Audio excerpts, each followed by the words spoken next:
అందరికీ నమస్కారం. కొంత విరామం తర్వాత మరలా ఒకసారి ఉద్యోగస్తులతో ఆంధ్రప్రదేశ్ ప్రభుత్వ ఉద్యోగుల సంఘం యొక్క ఆలోచనని పంచుకుందామని మరింత స్పష్టమైనటువంటి కార్యాచరణతో మీ ముందుకు ఈరోజు రావడం జరిగింది. భజనతో కాదు బాధ్యతతో, పార్టీలతో కాదు ప్రభుత్వంతో అన్న మూల సూత్రం ఆధారంగా ఆంధ్రప్రదేశ్ ప్రభుత్వ ఉద్యోగుల సంఘం నా నేతృత్వంలో ఉద్యోగ ఉపాధ్యాయ పెన్షనర్ల సంక్షేమం కోసం శక్తి మేరకు ఉన్నటువంటి కాలమాన పరిస్థితుల్లో ఉన్న పరిమితులను కూడా అర్థం చేసుకుంటూ కార్యక్రమాలు నిర్వహించుకుంటూ ముందుకు వెళ్తున్న సంగతి మీ అందరికీ కూడా తెలుసు. అందులో భాగంగా ఈ రాష్ట్రంలో గత ప్రభుత్వము దిగిపోయే నాటికి అంటే 2024 జూన్ నాటికి ఉద్యోగ ఉపాధ్యాయ పెన్షనర్లకి పేరుకుపోయిన దాదాపు 25,000 కోట్ల రూపాయల బాకీల చెల్లింపు ఎలా సాధ్యమవుతుంది? అది వారసత్వంగా అందుకున్నటువంటి ప్రస్తుత ప్రభుత్వం మరి ఈ ప్రభుత్వ కాలంలో మరలా ఉత్పన్నమైనటువంటి ఆ బాకీల తాలూకు పరంపర కొనసాగింపు ఇంకనూ రావాల్సినటువంటి ఆర్థిక ప్రయోజనాల విషయాల్లో ఏ రకంగా ముందుకు వెళ్ళి ఈ చెల్లింపులు చేయగలుగుతుంది అనే విషయం మీద మనం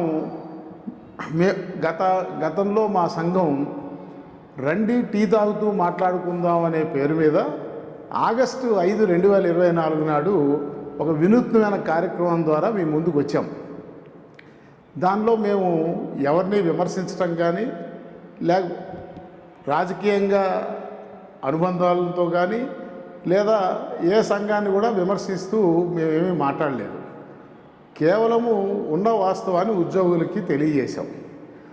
ఆ రోజుకి ఉన్న 25,000 కోట్ల బాకీ 2024 నాటికి అది 35,000 కోట్లకి చేరుతుందని, ఇవి కేవలం మంజూరు చేసినటువంటి ఆర్థిక ప్రయోజనాల తాలూకు బకాయిల మొత్తమేనని, ఇంకనూ మంజూరు కావలసినటువంటి ఆర్థిక ప్రయోజనాలు అంటే 12వ వేతన సవరణ, నేటికి పెండింగ్లో ఉన్న 4 డిఏలు వాటి తాలూకు బకాయిలు, అదే రకంగా సరెండర్ లీవులు, ఇతరత్రా కలుపుకుంటే ప్రస్తుత ప్రభుత్వ కాలపరిమితి ముగిసే నాటికి ఇది 50,000 కోట్లకో చేరిపోతుందని, ఈ దేశ రాజ్యాంగంలో ఉన్నటువంటి ఫ్రేమ్వర్క్ ప్రభుత్వాలు ఆదాయాన్ని పెంచుకోవడానికి ఉన్నటువంటి కాన్స్టిట్యూషనల్ ఫ్రేమ్వర్క్ పన్నులు విధించేటువంటి వ్యవస్థ ఏదైతే ఉన్నదో దానికి లోబడి ఆంధ్రప్రదేశ్ రాష్ట్ర ప్రభుత్వం ఇప్పట్లో ఈ ఉద్యోగులకు రావాల్సిన 1,000 కోట్ల బకాయిలు చెల్లించే ఆర్థిక స్థితికి చేరుకునే అవకాశం లేదు. కాబట్టి ప్రభుత్వంకి ప్రత్యామ్నాయంగా అయితే బాకీలు చెల్లించాలి, లేదా ప్రత్యామ్నాయంగా ఆ బాకీల బదులు భూమి ఇవ్వండి, మాకు ఎక్కడికక్కడ ఉద్యోగులకి హౌసింగ్ నివాసం కాలనీస్ ఏర్పడడం వల్ల సమాజంలో అభివృద్ధి జరుగుతుంది, ఆర్థిక అభివృద్ధి జరుగుతుంది, ఉద్యోగులకి రావాల్సిన 1,000 కోట్ల బకాయిలు చెల్లించినట్టు అవుతుంది అని చెప్పి ఒక సూచన చేస్తూ మా సంఘం యొక్క ఆలోచనని ఇటు ఉద్యోగుల దృష్టికి, ప్రభుత్వ దృష్టికి, సమాజం దృష్టికి తీసుకురావడం జరిగింది. దాని మీద ఒక అంశం మీద ఎప్పుడైనా ఒక ఆలోచన ముందుకు తీసుకొచ్చినప్పుడు వాద ప్రతివాదనలు అలాగే అనుకూల ప్రతికూల వాదాలకి అవకాశం ఉంటుంది. సో మేము కూడా ఆ ఆలోచనని ముందు ఆవిష్కరించడం ద్వారా ఒక అర్థవంతమైన చర్చ ఈ రాష్ట్రంలో జరగాలనే కోరుకున్నాం. ముఖ్యంగా ఉద్యోగ ఉపాధ్యాయ పెన్షనర్ల వ్యవస్థలో వారికి ప్రాతినిధ్యం వహిస్తున్న సంఘాల్లో ఈ అంశం మీద ఈ బాకీలు చెల్లింపులు ఉన్న మార్గాలు ప్రత్యామ్నాయం అన్న అంశం మీద ఒక స్పష్టమైనటువంటి అర్థవంతమైనటువంటి ఒక చర్చ జరగాలని మేము కోరుకున్నాం.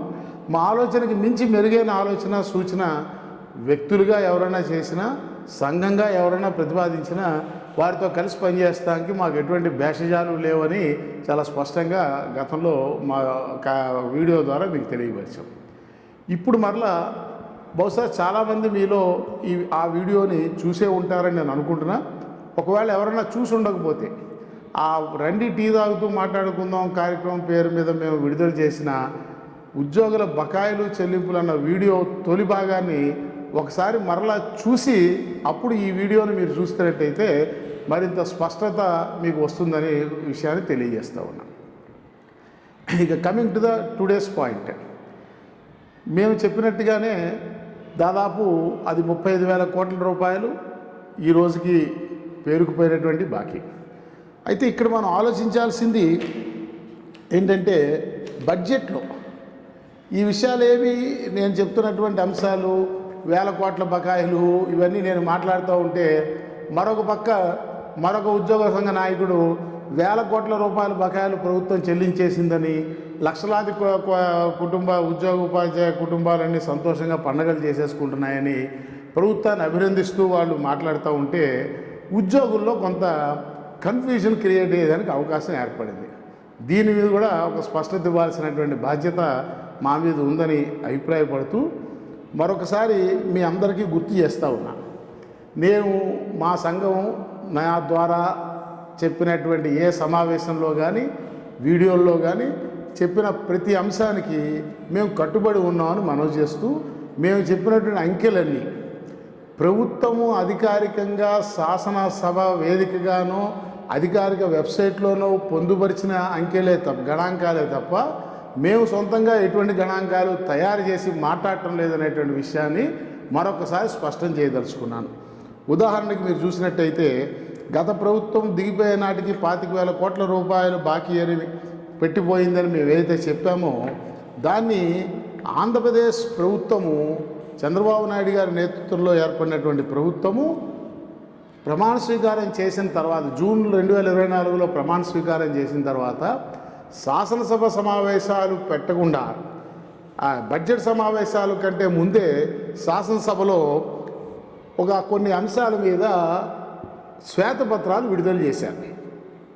8 అంశాల మీద. అందులో ప్రధానంగా ఆర్థికపరమైనటువంటి అంశం, శాంతి భద్రతలకు సంబంధించిన అంశాలని శాసనసభ వేదికగా శాసనసభలోనే గౌరవ ముఖ్యమంత్రి గారు ఈ శ్వేతపత్రాన్ని విడుదల చేయడం జరిగింది. సో ఈ white paper on state finance అని ఆర్థిక పరిస్థితి మీద విడుదల చేసిన శ్వేతపత్రంలో స్వయాన ప్రభుత్వమే ఆ రోజుకి జూన్ 2024 నాటికి 22,000 కోట్ల రూపాయలు పెండింగ్ బకాయిలు ఉన్నాయి ఉద్యోగులకి, పేరుకుపోయిన బకాయిలు అని చూపించింది. అయితే ఆనాడే నేను చెప్పాను, ఇది 22,000 కోట్ల రూపాయలు కేవలం సిఎఫ్ఎంఎస్ మాడ్యూల్లో పేమెంటు క్యాప్షన్లో చూపిస్తున్నటువంటి అంశమే తప్ప, అంకే తప్ప దానికంటే ముందు కింద దశల్లో అంటే అడ్మినిస్ట్రేటివ్ అథారిటీస్ శాంక్షనింగ్ చేసేటువంటి శాంక్షనింగ్ లెవెల్లో, లేకపోతే బిల్ జనరేట్ చేసే లెవెల్లో డ్రాయింగ్ ఆఫీసర్సు, ట్రెజరీ వాళ్ళు దాన్ని స్క్రూటినీ చేసి క్లియర్ చేసే లెవెల్లో ఉన్న అంకెల్ని దాంట్లో కలుపుకోలేదు. అవి కలుపుకున్నట్టయితే అలాగే ఆ రోజుకి ఏదైతే ఈ ఈహెచ్ఎస్ పథకం, ఎంప్లాయీస్ హెల్త్ స్కీమ్ పథకం కింద బాకీలు పేరుకుపోయి ఉన్నాయో వాటిని కూడా కలుపుకుంటే అది 25,000 కోట్లకు పైచిలికే అవుతుందని ఆనాడు మనం మాట్లాడుకున్నాం. ఇది యథార్థం. దీని తర్వాత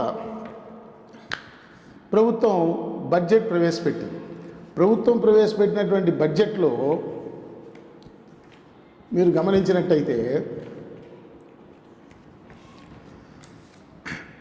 గడిచిన 3 ఆర్థిక సంవత్సరాల బడ్జెట్ ప్రభుత్వం, ఈ ప్రస్తుత ప్రభుత్వం శాసనసభలో 24-25 ఆర్థిక సంవత్సరానికి అంటే ఎన్నికల ముందు గత ప్రభుత్వం పెట్టిన ఓట్ ఆన్ అకౌంట్ బడ్జెట్కి కొనసాగింపుగా పూర్తి స్థాయి బడ్జెట్ని ప్రభుత్వం 24-25 ఆర్థిక సంవత్సరానికి శాసనసభలో ప్రవేశపెట్టింది. అయితే గతంలో సాంప్రదాయబద్ధంగా ఉన్నటువంటి బడ్జెట్ కాగితాలు ఏవైతే శాసనసభలో ప్రవేశపెట్టేటువంటి పద్ధతి ఉన్నదో దానికి కొంత భిన్నంగా మారినటువంటి కాలమాన పరిస్థితులు తగ్గట్టుగా ప్రస్తుత ప్రభుత్వం మన ఆర్థిక శాఖ మంత్రి గౌరవనీయులు పయ్యావుల కేశవ్ గారు ఒక కొత్త పద్ధతిలో మరింత సరళతరం చేస్తూ బడ్జెట్ ప్రతిపాదనని ప్రభుత్వం తరఫున శాసనసభలో ప్రవేశపెట్టారు. అయితే ఈ మార్పు నాలాంటి ఒక పాతతరం వాడికి కొంత ఇంకా అర్థం కావడంలో సంక్లిష్టంగా అనిపిస్తున్నప్పటికీ, అర్థం చేసుకోవడంలో కొంత ఇబ్బంది పడినప్పటికీ నాకున్న అవగాహన మేరకు నేను అర్థం చేసుకున్న దాని ప్రకారం చూసినట్లయితే ప్రభుత్వము ఈ 3 ఆర్థిక సంవత్సరాలు ఏదైతే పెట్టిందో 24-25 అలాగే 25-26 ఇప్పుడు మొన్న 26, 27 ఈ 3 ఆర్థిక సంవత్సరాలకి ప్రవేశపెట్టినటువంటి బడ్జెట్లోని గణాంకాలను మనం చూసినట్టయితే మరి ఎక్కడా కూడా ప్రభుత్వానికి తన ఆదాయపు అంచనాలు ఈ 3 ఆర్థిక సంవత్సరాల్లో పన్నుల రూపంగా వస్తాయని ఆయన చేసినటువంటి ఆదాయపు అంచనాల్ని ప్రభుత్వం రీచ్ కాలేకపోయింది. ప్రభుత్వం వేసిన అంచనాలని రీచ్ కాలేకపోయింది. దానివల్ల అంటే ఇది అది ప్రభుత్వం యొక్క వైఫల్యమో ప్రభుత్వ యంత్రాంగం యొక్క వైఫల్యమో అని పాయింట్అవుట్ చేయడానికి ఈ మాట చెప్పడం లేదు. నేను కేవలం ప్రభుత్వం ఆదాయం పెరిగితేనే కదా ప్రభుత్వానికి మనకు రావాల్సిన బాకీలుగా చెల్లించే అవకాశం అన్న దాని కోణంలో మాత్రమే ఈ అంశాన్ని సూచిస్తూ ఉన్నాను. దీనిలో చూసినట్టయితే ఎక్కడ ఈ 3 ఆర్థిక సంవత్సరాల్లో ఒక్క ఆర్థిక సంవత్సరం కూడా ప్రభుత్వము ఆదాయం విషయంలో తన అంచనాల్ని అందుకోలేకపోయింది. పన్నుల వసూలు విషయంలో కానీ ఇతరత్ర విషయంలో కానీ. అదే రకంగా ఈ 3 ఆర్థిక సంవత్సరాల్లో కూడా ఈ బడ్జెట్లో ఎక్కడ ఏవైతే ప్రభుత్వము కేటాయింపులు చూపించిందో మేజర్ సెక్టార్స్కి కేటాయింపులు ఏదైతే ప్రతిపాదించిందో ఈ కేటాయింపుల్లో కూడా ఎక్కడ మరి మనకి ఉద్యోగులకి చెల్లించాల్సినటువంటి బాకీలకు సంబంధించినటువంటి చెల్లింపుల గురించి ఎక్కడా కూడా ప్రభుత్వం మెన్షన్ చేయాలి. ఆదాయం పరిస్థితి చూస్తేనేమో మరి ఇంకో పక్క కంట్రీ యావరేజ్ గ్రోత్ దేశం యొక్క సరాసరి సగటు గ్రోత్ వృద్ధి దాదాపుగా 8 నుంచి 13% యావరేజ్ గ్రోత్ రేట్ ఉంటే ఆంధ్రప్రదేశ్లో మాత్రం అది కేవలం 3 నుంచి 4% మాత్రమే ఆ గ్రోత్ రేటు కనిపిస్తూ ఉన్నది. ఒక బేసిక్ ట్యాక్స్ డిపార్ట్మెంట్ ఉద్యోగిగా 3 నుంచి 4% వృద్ధిని ఒక వృద్ధిగా పరిగణించలేమనేటువంటి విషయాన్ని మనవి చేస్తూ ఉన్నాం. ఎందుకంటే ఆ గత సంవత్సరం ఆర్థిక సంవత్సరం యొక్క రూపాయి విలువ ఈ ఆర్థిక సంవత్సరం యొక్క రూపాయి విలువని మనం కంపేర్ చేసినప్పుడు రూపాయి విలువలో వచ్చిన పతనం వల్ల తరుగుదల వల్ల డివాల్యూ వల్ల ఆ దామాషా పెరిగినట్టుగా కనిపిస్తుందే తప్ప అది వాస్తవిక వృద్ధి రేటుగా పరిగణించేటువంటి అవకాశం లేదని నాకున్న కొద్దిపాటి పరిజ్ఞానంలో అనిపించింది. ఇక చూస్తే ఈ ప్రాధాన్యతలు ప్రభుత్వం ఏదైతే ఎలకేషన్స్ చూపించిందో ప్రభుత్వం చూపించినటువంటి ఎలకేషన్స్లో ఎక్కడా కూడా మన చెల్లింపుల విషయం కానీ ఇంకా మనకి మంజూరు చేయవలసినటువంటి ఆర్థిక ప్రయోజనాలకి కోసం ఎటువంటి ప్రతిపాదనలు ఈ 3 ఆర్థిక సంవత్సరాల బడ్జెట్లో చూపించలేదనేటువంటి యథార్థాన్ని ఈ సందర్భంగా మీ దృష్టికి తీసుకొస్తాం. అందువల్ల మీకు ఏమర్థమైంది? ఇప్పుడు దాకా ప్రభుత్వం వచ్చిన తర్వాత ఎందుకు ఇప్పుడు మనకి 2 ఏళ్ళు అయిపోతుంది, మనకు సంబంధించినటువంటి ఎటువంటి ఆర్థిక ప్రయోజనాల విషయం ఏమీ చెల్లింపులు చేయటం లేదు అని మీరు అందరూ ఉద్యోగులు పడుతున్నటువంటి విషయం ఈ సందర్భంగా గుర్తు చేసుకోండి. బడ్జెట్లో ప్రతిపాదించలేదు కాబట్టి గత 2 ఆర్థిక సంవత్సరాల్లో ఆ 2 ఆర్థిక సంవత్సరాల్లో మనకి ఎటువంటి కేటాయింపులు అందులో చూపించలేదు కాబట్టి మనకి ఎటువంటి చెల్లింపులు చేయలేదు. అలాగే ఇప్పుడు ఈ సంవత్సరం రాబోయే 2026, 27 మార్చి 31 వరకు ఉండేటువంటి ఆర్థిక సంవత్సరం బడ్జెట్ ప్రతిపాదనలో కూడా ఎటువంటి కేటాయింపులు మనకి చూపించినందువల్ల ఈ రాబోయే ఆర్థిక సంవత్సరంలో కూడా ఉద్యోగులకు సంబంధించినటువంటి ప్రయోజనాలు చెల్లించేటువంటి అవకాశం దాదాపుగా కనబడటం లేదనేటువంటి విషయాన్ని మీ దృష్టికి తీసుకొస్తాం. ఇకపోతే ఒక్కసారి మనం చూసినట్టయితే ప్రభుత్వం యొక్క ప్రాధాన్యతలు సాధారణంగా రాష్ట్ర ఆర్థిక స్థితి విషయంలో కానీ స్థితిని వివరిస్తూ ఉన్నటువంటి పరిధులు పరిమితుల్ని తెలియపరుస్తూ అధికారంలో ఉన్నటువంటి ప్రభుత్వం తమ రాజకీయ విధానం ద్వారా తాము నిర్దేశించుకున్నటువంటి ప్రాధాన్యతలకు అనుగుణంగా తమ లక్ష్యాలకు అనుగుణంగా తమ లక్ష్యాలని తెలియపరుస్తూ దానికి తగ్గట్టుగా ప్రాధాన్యత క్రమంలో బడ్జెట్ కేటాయింపులు ప్రతిపాదించడం జరుగుతూ ఉంటుంది. బడ్జెట్ అనేది వచ్చేటువంటి ఆదాయాల్ని అంచనా వేయడంతో పాటు కేటాయింపులు ప్రతిపాదించడం ఆ అంచనాలకు అనుగుణంగా ఎక్కడైనా ఆదాయం అంచనా తప్పినప్పుడు సహజంగానే కేటాయింపులో కూడా సవరణ చేయాల్సినటువంటి పరిస్థితి వస్తుంది. సో అందువల్ల శాసనసభలో బడ్జెట్ను ప్రవేశపెట్టేటువంటి సందర్భంలో ఆర్థిక శాఖ మంత్రి ప్రసంగం చాలా ఇంట్రెస్టింగ్గా ఉంటుంది. ఎందుకంటే ఆర్థిక శాఖ మంత్రి బడ్జెట్ని ప్రతిపాదించే ముందు తన ప్రసంగం ద్వారా తమ ప్రభుత్వం యొక్క లక్ష్యాలని, తమ ప్రభుత్వం యొక్క ప్రాధాన్యతల్ని వివరిస్తూ ఏ రంగానికి ఎంత కేటాయింపు చేస్తున్నాము అనేది ఆయన స్పష్టంగా తన ప్రసంగంలో వివరిస్తారు. సో ఆ రకంగా చూసినప్పుడు గడిచిన 3 ఆర్థిక సంవత్సరాలు 2024-25, 25-26, 26-27 ఈ 3 ఆర్థిక సంవత్సరాలకు సంబంధించినటువంటి ఆర్థిక శాఖ మంత్రి గారి బడ్జెట్ ప్రసంగంలో దాదాపుగా ఎక్కడా కూడా మనకి గురించి ఎటువంటి అంశాన్ని ప్రస్తావించలేదనే విషయాన్ని ఈ సందర్భంగా మీ దృష్టికి తీసుకొస్తాం. ఇందులో 2024-25 ఆర్థిక సంవత్సరానికి సంబంధించి 2,94,427.25 కోట్ల వ్యయాన్ని ఆయన ప్రతిపాదించారు. 24-25 ఫైనాన్షియల్ ఇయర్కి 2,94,427.25 క్రోర్స్ ఎక్స్పెండిచర్ని ప్రతిపాదించారు. అంటే అంత ఆదాయం వస్తుందని అంచనా వేసి ఈ ప్రతిపాదించిన ఎక్స్పెండిచర్, ఇది వ్యయం తాలూకు ప్రతిపాదన. ఈ ఎక్స్పెండిచర్ ప్రతిపాదనలో కేవలము రోజువారీ దైనందిక నిర్వహణా ఖర్చులు, ప్రభుత్వ యొక్క నిర్వహణా ఖర్చులు, రన్నింగ్ జీతాలు పెన్షన్ల చెల్లింపు మాత్రమే దీంట్లో ఇంక్లూడ్ అయి ఉంటుందనేటువంటి విషయాన్ని ఈ సందర్భంగా మీ దృష్టికి తీసుకొస్తాం. అదే రకంగా 25-26 ఆర్థిక సంవత్సరానికి సంబంధించిన బడ్జెట్ ప్రసంగంలో 3,22,359 కోట్ల అంచనాని ప్రతిపాదించారు రెవెన్యూ ఖర్చుని. ఇందులో కూడా మనకు సంబంధించి కేవలము రోజువారీ నిర్వహణా ఖర్చులు, మన జీతాలు పెన్షన్లు తప్ప రావాల్సినటువంటి మంజూరు చేయవలసిన ఆర్థిక ప్రయోజనాల గురించి కానీ, పేరుకున్న బాకీలు మంజూరు చేసి చెల్లింపులు పేరుకుపోయిన బాకీల విషయం కానీ వారి బడ్జెట్ ప్రసంగంలో ఎటువంటి ప్రస్తావన రాలేదు. అలాగే ఇది గతంలో మేము చెప్పిన తర్వాత, గతంలో ఈ విషయాలు చెప్పిన తర్వాత మరొక విషయాన్ని ఈ సందర్భంగా మీ దృష్టికి తీసుకొస్తూ ఉన్నాను. ఆనాటి ప్రభుత్వం 2023 జనవరి నాటికి అది 11,000 కోట్ల రూపాయలు పేరుకుపోయిన బాకీలు ఉన్నాయని, అవి ఆ ప్రభుత్వ కాలపరిమితి ముగిసే నాటికి 25,000 కోట్ల బాకీలు అవుతాయని, అందువల్ల వీటిని చెల్లింపులకి ఒక చట్టం చేయమని ప్రభుత్వాన్ని ఆదేశించండి మహాప్రభు అంటూ నేను నా నేతృత్వంలో మా సంఘం గవర్నర్ని కలిసినటువంటి విషయాన్ని ఒక్కసారి మీ మీకు జ్ఞాపకానికి తీసుకొస్తూ ఉన్నాను.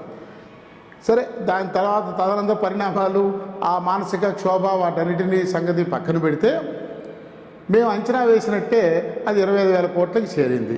అయితే ఆ సందర్భంలో, ఎన్నికల సందర్భంలో మరి నేను నా నేతృత్వంలో ఉన్నటువంటి ఉద్యోగ సంఘాల వ్యవస్థ మోడల్ కోడ్లో కూడా, కోడ్ ఆఫ్ కాండక్ట్ అమల్లో, ఎంసీసీ అమల్లో ఉన్న సందర్భంలో కూడా ఎంసీసీ అనేది కంటెస్టింగ్ క్యాండిడేట్స్ అండ్ పొలిటికల్ పార్టీస్కి సంబంధించిన అంశమే తప్ప మోడల్ కోడ్ అనేది పౌరులకి వర్తించదు. సిటిజన్స్కి ఏవైతే గ్యారంటీడ్ ఫండమెంటల్ రైట్స్ రాజ్యాంగం ఆర్టికల్ 19 కింద ఏదైతే ఇచ్చిందో దాని ప్రకారము రీజనబుల్ రిస్ట్రిక్షన్స్ ఏవైతే ఇంపోజ్ చేశారో వాటి పరిధిలోకి ఉద్యోగులు అంతర్గత సమావేశాలు, ఉద్యోగ సంఘాలు నిర్వహించుకోవడాన్ని ఎక్కడా కూడా రాజ్యాంగంగా ఏ చట్ట ప్రకారం కూడా రిస్ట్రిక్ట్ చేయలేదు కాబట్టి, నియంత్రించలేదు కాబట్టి మాకు పూర్తి స్వేచ్ఛ ఉంది మా సభ్యులతో మేము కలవడానికి, సమావేశాలు ఏర్పాటు చేసుకోవడానికి అని చెప్పి మోడల్ కోడ్ ఆఫ్ కాండక్ట్ టైంలో రాష్ట్ర వ్యాప్తంగా అన్ని జిల్లాల్లోనూ మా సంఘం సమావేశాలు నిర్వహించడం జరిగిన విషయాన్ని ఈ సందర్భంగా మీ దృష్టికి తీసుకొస్తాము. అయితే ఎందుకు ఆ పని అప్పుడు చేసినప్పుడు ఒక్కసారి 1వ తారీఖు కూడా జీతాలు రాని ఇబ్బందికర పరిస్థితుల్లో ఉన్న ఆ సిచ్యువేషన్లో మేము చేసినటువంటి ఆ ప్రచారం, ఉద్యోగుల్ని చైతన్యపరచడానికి చేసినటువంటి మా కార్యాచరణ మరి స్పష్టంగా ఈ రాష్ట్రంలో ఫలితాన్ని చూపించిందని మీ అందరూ కూడా మనవి చేస్తూ ఉన్నాం. అదే సందర్భంలో ఎన్నికలకు ముందు ఈనాడు కూటమి ప్రభుత్వానికి నాయకత్వం వహిస్తున్నటువంటి అత్యంత అనుభవజ్ఞుడైన, ఈ దేశంలో అనుభవజ్ఞుడైనటువంటి ముఖ్యమంత్రి గౌరవనీయులు నారా చంద్రబాబు నాయుడు గారు ఆంధ్రప్రదేశ్ ప్రభుత్వ ఉద్యోగులు, టీచర్లు, పెన్షనర్లకి ఒక బహిరంగ లేఖ రాశారు. ఈ బహిరంగ లేఖని ఒక్కసారి చూసినట్టయితే దీంట్లో చాలా స్పష్టంగా వారు కొన్ని హామీలు ఇచ్చారు. అదే ఆ క్రమంలో గత ప్రభుత్వంలో జరిగినటువంటి అవమానకర రీతిలో ఉద్యోగులతో వ్యవహరిస్తున్నటువంటి పరిస్థితుల గురించి, 1వ తారీఖు జీతాలు పెన్షన్ల కోసం చకోర పక్షుల్లో ఎదురు చూడాల్సినటువంటి పరిస్థితుల్ని అన్నింటినీ కూడా ఆయన వివరిస్తూ చాలా స్పష్టంగా మనకు కొన్ని హామీలు ఇవ్వటం జరిగింది. అదేంటంటే, మీకు తప్పనిసరిగా కూటమి ప్రభుత్వం ఏర్పడ్డాక ఉద్యోగులకు మెరుగైన పీఆర్సీ అందించి సకాలంలో జీతాలు, పెన్షన్లు, ఇతర ఆర్థిక ప్రయోజనాలు చెల్లించే ఏర్పాటు చేస్తుందని, గ్రామ వార్డు సచివాలయ ఉద్యోగులను వైసీపీ నాయకులు అవమానపరుస్తున్నారు, మేము వచ్చాక వారి గౌరవాన్ని కాపాడుతామని, మరి ఉద్యోగులందరికీ ఆహ్లాదకరమైన వాతావరణాన్ని కల్పించి స్నేహపూర్వక పరిస్థితులు నెలకొల్పుతామంటూ ఇట్లా వారు ఒక బహిరంగ లేఖ ద్వారా స్వదస్తూరితో సంతకం చేసి మనందరికీ కూడా తెలియపరిచారు.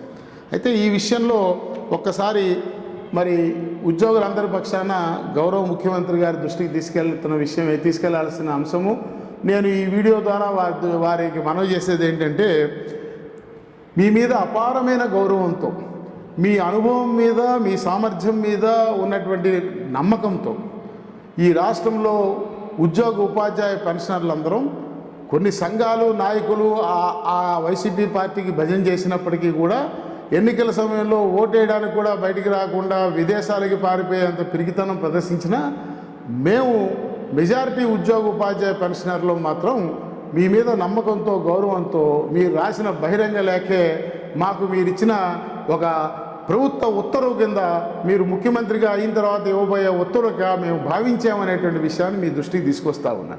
కానీ వాస్తవ పరిస్థితి చూస్తే, సరే మిగతా ఆర్థికపరమైన అంశాల గురించి మరింత లోతుగా విశ్లేషణ చేసుకుందాం. కానీ ఏదైతే మీరు గత ప్రభుత్వం మమ్మల్ని అవమానకరంగా ట్రీట్ చేసిందని, మీరు వచ్చిన తర్వాత గౌరవప్రదంగా ఒక స్నేహపూర్వక వాతావరణం ఏర్పరుస్తామని చెప్పారో, ఆ విషయంలో మాత్రం పూర్తిగా మీరు చెప్పిన దానికి భిన్నంగా జరుగుతూ మేము చాలా నిరుత్సాహంతో ఉన్నాం అనేటువంటి విషయాన్ని ముఖ్యమంత్రి గారి దృష్టికి తీసుకొస్తా ఉన్నాం. సరే, ముఖ్యమంత్రి గారు చెప్తున్నారు, కానీ అధికార యంత్రాంగం ఆ రకమైన తీరులో వ్యవహరించడం లేదు అనే విషయాన్ని, అది ఈయన మాటకి కట్టుబడి ఉంటూ దానికి సంబంధించిన ఆధారాలతో సహితమైన వివరాలతో మరొక వీడియో ద్వారా మీ ముందుకు వస్తాం. ఆంధ్రప్రదేశ్ ప్రభుత్వ ఉద్యోగుల సంఘం ఆలోచన విధానాన్ని, మా ఆలోచనల్ని ఫాలో అవుతూ ఈ వీడియోని వీక్షిస్తున్న మీకు ధన్యవాదాలు. దీని కొనసాగింపు తరువాయి భాగం. నమస్కారం.